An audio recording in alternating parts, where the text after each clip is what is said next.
2001ના વર્ષથી 3 વર્ષ દરમિયાન અહીંયા બોર્ડિંગમાં રહેવાનું સદભાગ્ય પ્રાપ્ત થયું અને એમાં જે અમારા સિનિયર સિવાય વાત કરી, કીર્તિદેવસિંહ સાહેબે વાત કરી, ભગીરથસિંહ સાહેબે વાત કરી, એ જ વાતાવરણ 2001થી 4 દરમિયાન હતું.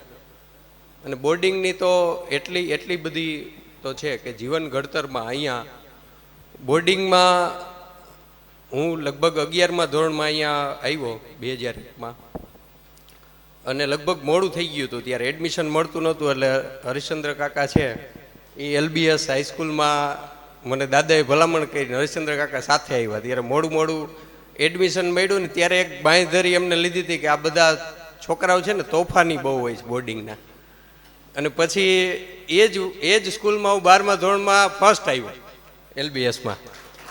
ત્યારે ત્યાં ટ્રસ્ટી હેલી મેડમ હતા, એમને કાકાને કીધું કે બોર્ડિંગના બધા છોકરા તોફાની હોય એવું નથી હોતું. પૂજ્ય પ્રવીણસિંહ સાહેબ, દિલુભા સાહેબ, નટુભા સાહેબ ખીમાણી, સૌએ મુસાહેબ જે હતા એમનું ખૂબ માર્ગદર્શન મળ્યું છે. અને આ બોર્ડિંગ માતૃ સંસ્થા જેમ છે એમનું ખૂબ ઋણ છે. અહીંયા જે આજે મને જે સાહેબે કીધું ને એમ શબ્દો નથી મળતા, એટલા બધા મિત્રોને પેલું હોય છે. બોર્ડિંગ ખૂબ લાગણીથી બોર્ડિંગ સાથે જોડાયેલા છે.